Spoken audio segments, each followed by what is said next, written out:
はい、どうも始まりました。ゆうきのコーヒー大学。本日はラテアートが波打ってしまう原因について解説していきたいと思います。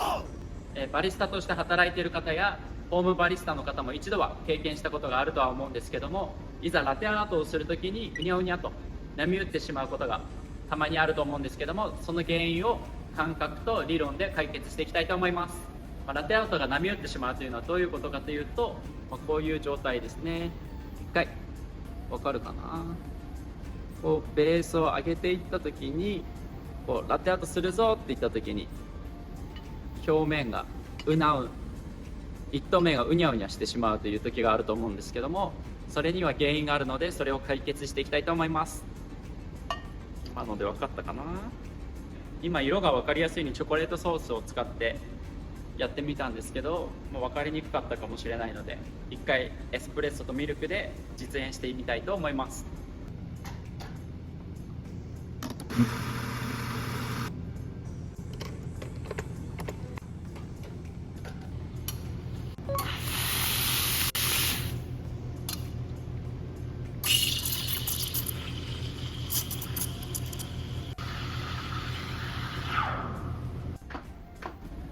OK、 じゃあいきます。見えるかな。すごいやりにくい。こうベースを上げていって1投目をやるときに、こう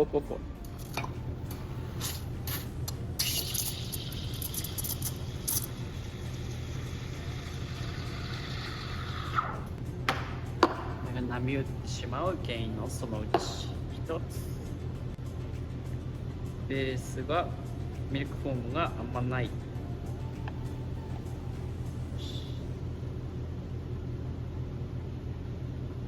分かったかな。今一瞬ひらひらとしたのがお分かりいただけたでしょうか。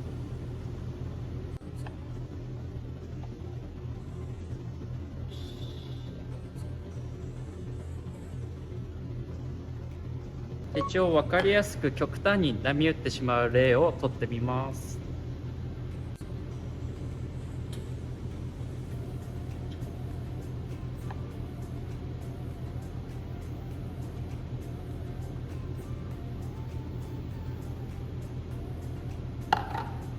いい感じに波打ってくれた。このように今輪郭のところが波打って滲んでいるのが分かると思うんですけども、これが今回取り上げるテーマのうねうねして波打ってしまうラテアートということです。ということで、ラテアートをするときになぜ1投目のところがうにゃうにゃと波打ってしまうかということについて解説していきます。ラテアートが波打ってしまう原因の一つに挙げられるのが、ベースをこのように作っているときに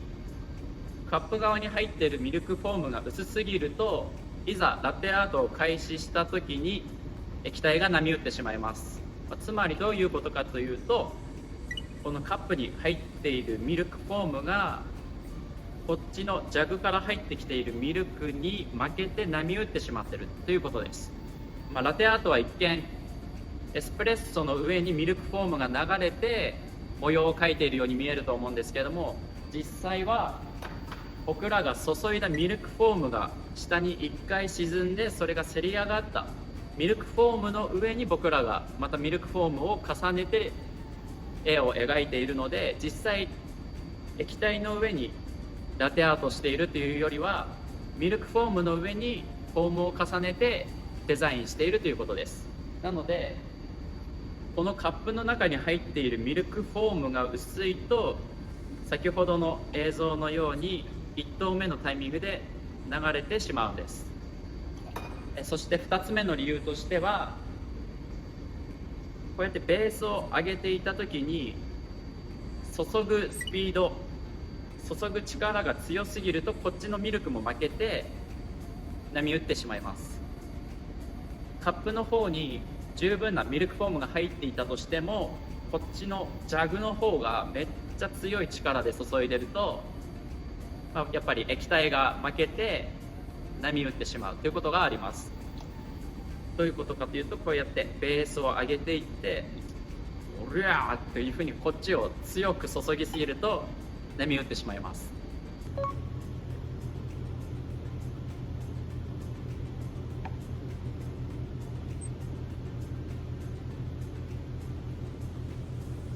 意外と注げちゃった。普段僕が注ぐ力よりもぐいっと強めに注いだので、少し動きがひらっとなった瞬間がありました。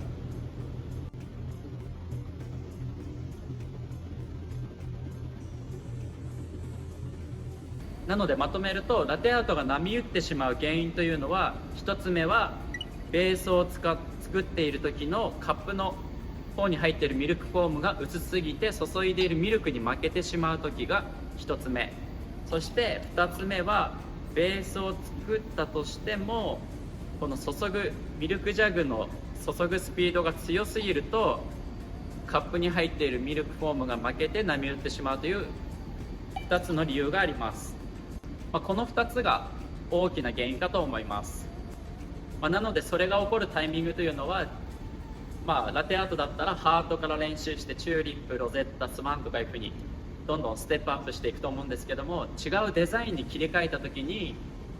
ベースを作っている注ぎ出しのタイミングが変わったり、ミルクのフォーム量が変わったり、注ぐスピードが変わったりするので波打ってしまうということが起こりやすくなります。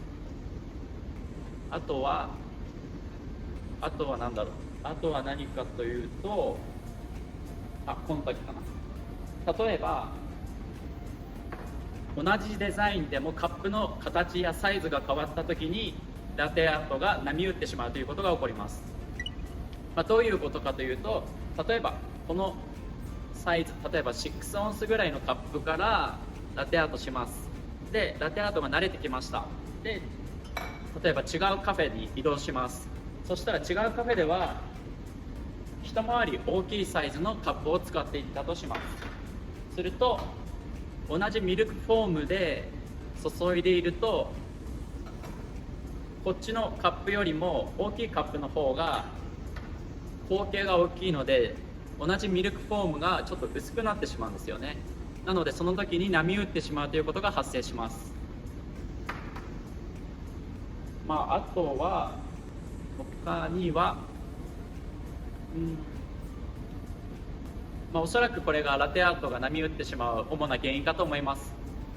今現在ラテアートが波打ってしまっているっていう風なスランプに陥っている方は、そこに注目してみると解決すると思うので、ぜひ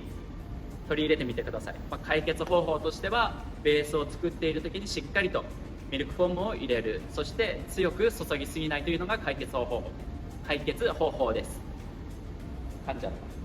た。以上がラテアートが波打ってしまう原因でした。